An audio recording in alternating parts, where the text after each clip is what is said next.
government, the auditors, the parliamentarians indicated to the Social Security Management that you took 9.8 million euros to buy buses, and then now you can't get that money back. And the Social Security chairman of the board and the management said, yes, we have been after government to get the money back. You wrote a lot about that and said, how do you compare it? In fact, you said that is armed robbery. Armed robbery. You call it armed robbery. Yeah, but at least nobody was armed on this occasion. So how do you see that kind of, because this is what had been happening according to the Jana Commission in terms of Social Security. There was no control. Presidential order, presidential directive, money goes. Yeah.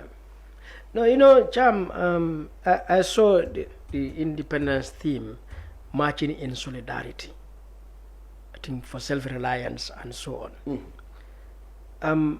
Our people have to be honest to themselves and to the people, so that from Barrow himself to his cabinet, to all those people involved, what do you understand the state of this country as it is now?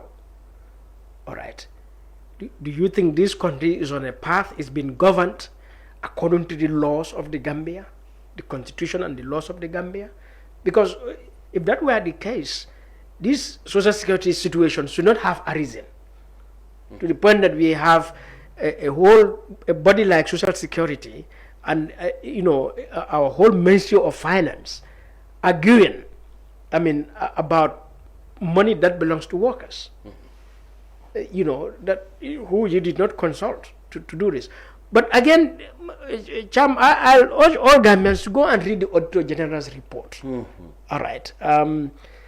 So that this is the same story.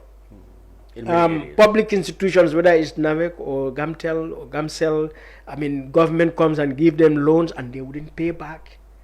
In the first place, why would government give a loan to NAVEC or Social Security, or to GAMCEL or any other public enterprise, if you understand the very purpose, the very rationale for money for themselves? Exactly. But they always argue that they also need to provide service. So but look, every public enterprise should operate like an enterprise. There's nothing that says you cannot operate like an enterprise, because you are created like an enterprise. If GAMCEL, we are talking about GAMCEL. If QCell and AfriCell, are still running. Nobody said GAMCEL you cannot charge this much. Especially if you are backed by the state. There are a lot of, I'm sure, costs that AfriCell or QCell would pay. GAMCEL wouldn't pay that. All right, and so on. So why would GAMCEL not make profit? Is it also the attitude of the public? The workers, Gambian workers who are working for public think that this is government, so let me do what I like. Whereas AfriCell and QCell, you can do that because management will be on top of you. So it goes back to the elected and appointed public officials. You are elected or appointed into public office to run it according to law. And that disregard of the law, that lawlessness, that is what has been permeating through our state, practically since independence, in fact, to the point that, he just talked about the Banjul roads. I was in Banjul last week, driving, and some streets I see the road is peeling off. Because concrete, who would go and build concrete in your city, your capital city for that matter? So the roads in Banjul, no road markings, no traffic lights, no vegetation, the drainage, as you said. No beautification whatsoever. And you went to spend in Gambian Dalasi, I think it's like 2 billion or something. That is scandalous. But again, the Auditor General, they've talked about this. About it. Exactly. They've reported about it. And many other places. You look at these OIC roads. The poor quality of them. Until now, you don't know whether when was phase 1 or when was phase 2. Now they're talking about phase 3, when that is going to come. But check all the OIC roads. Suguta, go to Bundung, go to Talinding, Kanifing, and all the OIC roads. Concrete slab after concrete slab. You'll find open gutters. You'll find roads built in a way only to inconvenience businesses, to kill businesses, and constrain pedestrians, people moving around. Now, you sit down and wonder, have people sat down on around a table to imagine what kind of Gambia they want to build? Think about it. Yes. And the resources are here. We are not poor. All right? You have the resources and you go and give us these poor, quality products. And I have no doubts this Badil Hadin way. In 5-10 years' time, you will see that they'll be knocking down some part of it because it's inconvenience. It's like the Banjul Westfield Mandinaba route. Yeah. Again, huge amount of money. You wonder, do you have a master plan? Do you visualize if Serakunda is our main hub?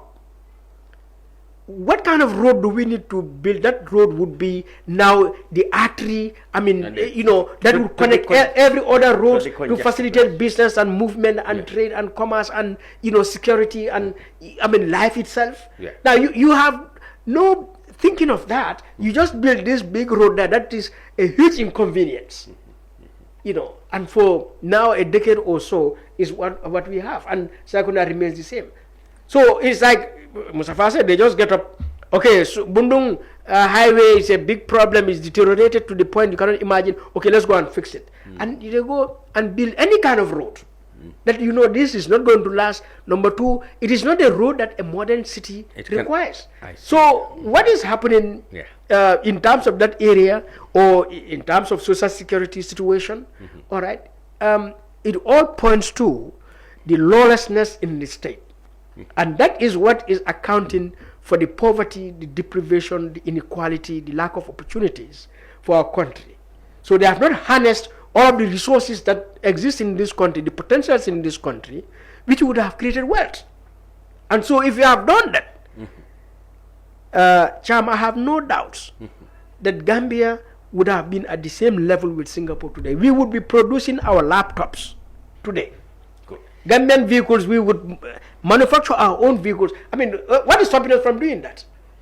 Yeah, God did not say only Americans and Japanese and Germans should manufacture vehicles and planes. No way. No. I mean, we just have to put ourselves to it. But we do not have the leadership that is thinking in terms of that to see how do we build capacity in this country. And to build capacity in this country has to be lawful. Yes, has to be lawful, has to be visionary. I mean, it has to be based on very strong values of accountability and transparency. Indeed. Which is lacking in at this moment.